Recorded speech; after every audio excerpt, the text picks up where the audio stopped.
Peggy 16.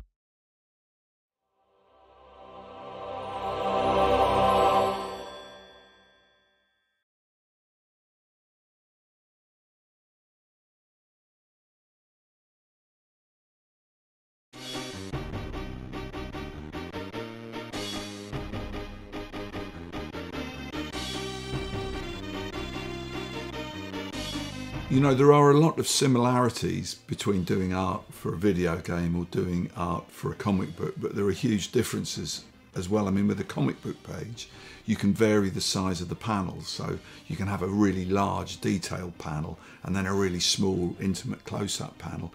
With a game, of course, the screen is always the same size.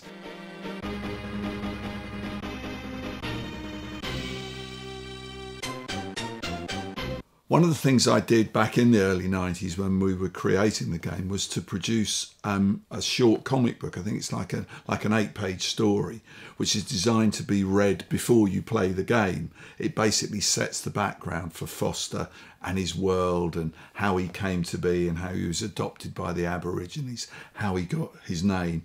And it concludes with him being captured and taken on a helicopter to the city, and all of a sudden the helicopter malfunctions and dives in towards the city, and that's the end of the comic book. That's the cliffhanger, and then the game begins with the helicopter crashing and Foster escaping into the city and having his adventures.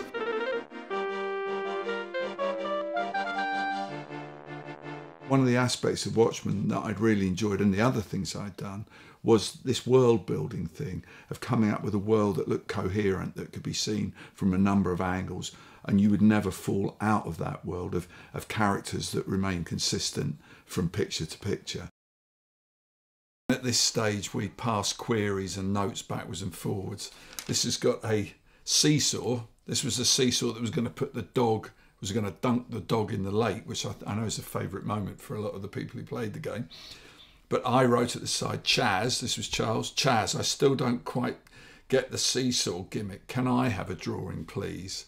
So Charles must have given me a drawing, because I then came up with this, where I've resolved what happens with the seesaw, and you put the dog on one end and you drop the bricks on the other, and the dog gets catapulted into the lake, much to everybody's amusement.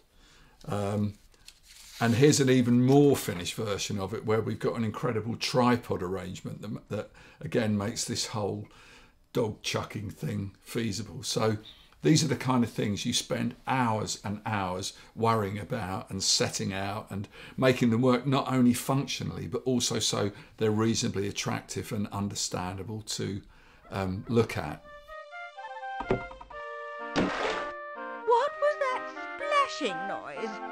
Where has Spunky gone? Before I did the finished comic book artwork, I thumbnailed the whole thing out on one sheet. And there are some changes between this and the finished published version, but this is basically that comic book describing what's happening in bits of dialogue. And again, trying to make everything work to give the information, but also to make sure that the drawings were quite attractive. And again, if you're going to draw new characters, you have to design them, and these are the original pencil designs for the security boss, the bad guy, who looks quite sinister, I think, and then Foster's Aboriginal stepdad, who's there looking a bit like an extra from Mad Max.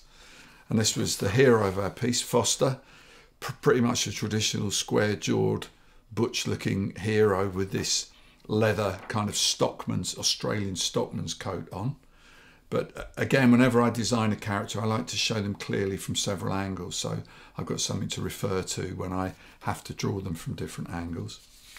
And finally, something that I came across while we were looking through the archives was this sheet of character studies I did. Now, all the characters in the game only appear as tiny little pixelated figures, but I wanted to have an idea of what they really look like. So here's Reich, the baddie, and Lamb and other ne'er-do-well, and various friends and acquaintances of Foster's, just to make the characters sort of live in my mind as I came to do the game artwork. So as you can see, we've got lots and lots of these, which I've kept because I knew they'd come in handy one day for such an occasion as this. So I hope you've enjoyed looking at them.